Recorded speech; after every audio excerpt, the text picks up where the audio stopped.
யோவான் நற்செய்தி அதிகாரம் 17. இயேசுவின் வேண்டல். இவ்வாறு பேசிய பின் இயேசு வானத்தை அண்ணார்ந்து பார்த்து வேண்டியது, தந்தையே, நேரம் வந்துவிட்டது. மகன் உம்மை மாட்சிப்படுத்துமாறு நீர் மகனை மாட்சிப்படுத்தும். ஏனெனில் நீர் அவரிடம் ஒப்படைத்தவர்கள் அனைவருக்கும் அவர் நிலை வாழ்வை அருளுமாறு மனிதர் அனைவர் மீதும் அவருக்கு அதிகாரம் அளித்துள்ளீர். உண்மையான ஒரே கடவுளாகிய உம்மையும் நீர் அனுப்பிய இயேசு கிறிஸ்துவையும் அறிவதே நிலை வாழ்வு. நான் செய்யுமாறு நீர் என்னிடம் ஒப்படைத்திருந்த வேலையை செய்து முடித்து நான் உம்மை உலகில் மாட்சிப்படுத்தினேன். தந்தையே, உலகம் தோன்றும் முன்பே நீர் என்னை மாட்சிப்படுத்தியுள்ளீர். இப்போது திருமுன் அதே மாட்சியை எனக்கு தந்தருளும். நீர் இவ்வுலகிலிருந்து தேர்ந்தெடுத்து என்னிடம் ஒப்படைத்த மக்களுக்கு நான் உமது பெயரை வெளிப்படுத்தினேன். உமக்கு உரியவர்களாய் இருந்த அவர்களை நீர் என்னிடம் ஒப்படைத்தீர். அவர்களும் வார்த்தையை கடைபிடித்தார்கள். நீர் எனக்கு தந்தவை அனைத்தும் உம்மிடமிருந்தே வந்தவை என்பது இப்போது அவர்களுக்கு தெரியும். ஏனெனில் நீர் என்னிடம் சொன்னவற்றையே நான் அவர்களிடமும் சொன்னேன். அவர்களும் அதை ஏற்றுக்கொண்டு நான் உம்மிடமிருந்து வந்தேன் என்பதை உண்மையில் அறிந்து கொண்டார்கள். நீரே என்னை அனுப்பினீர் என்பதையும் நம்பினார்கள். அவர்களுக்காக நான் வேண்டுகிறேன், உலகிற்காக அல்ல. மாறாக நீர் என்னிடம் ஒப்படைத்தவர்களுக்காகவே வேண்டுகிறேன். அவர்கள் உமக்கு உரியவர்கள். என்னுடையதெல்லாம் உம்முடையதே, உம்முடையதும் என்னுடையதே. அவர்கள் வழியாய் நான் மாட்சி பெற்றிருக்கிறேன். இனி நான் உலகில் இருக்கப் போவதில்லை. அவர்கள் உலகில் இருப்பார்கள். நான் உம்மிடம் வருகிறேன். தூய தந்தையே, நாம் ஒன்றாய் இருப்பது போல் அவர்களும் ஒன்றாய் இருக்கும்படி நீர் எனக்கு அளித்த பெயரின் ஆற்றலால் அவர்களை காத்தருளும். நான் அவர்களோடு இருந்தபோது நீர் எனக்கு அளித்த பெயரின் ஆற்றலால் அவர்களை காத்து வந்தேன், நன்கு பாதுகாத்தேன். அவர்களுள் எவரும் அழிவுறவில்லை.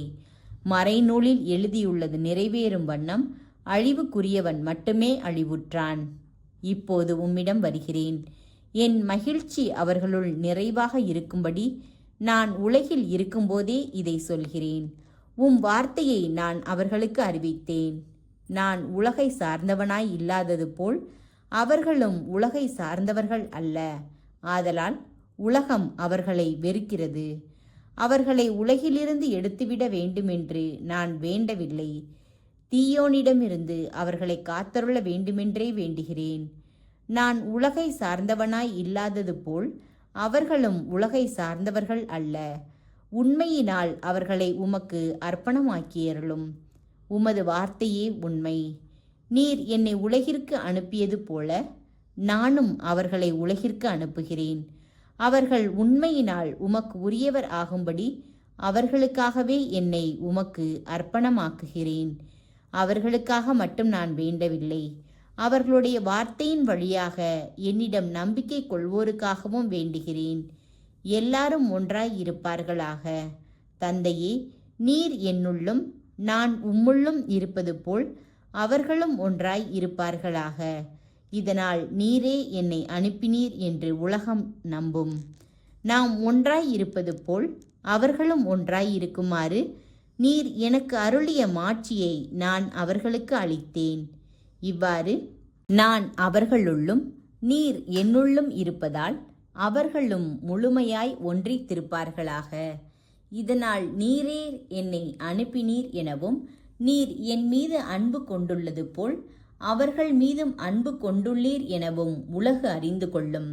தந்தையே, உலகம் தோன்றும் முன்னே நீர் என் மீது அன்பு கொண்டு எனக்கு மாட்சி அளித்தீர். நீர் என்னிடம் ஒப்படைத்தவர்கள் என் மாட்சியை காணுமாறு அவர்களும் நான் இருக்கும் இடத்திலேயே என்னோடு இருக்க வேண்டும் என விரும்புகிறேன். நீதியுள்ள தந்தையே, உலகு உம்மை அறியவில்லை, ஆனால் நான் உம்மை அறிந்துள்ளேன்.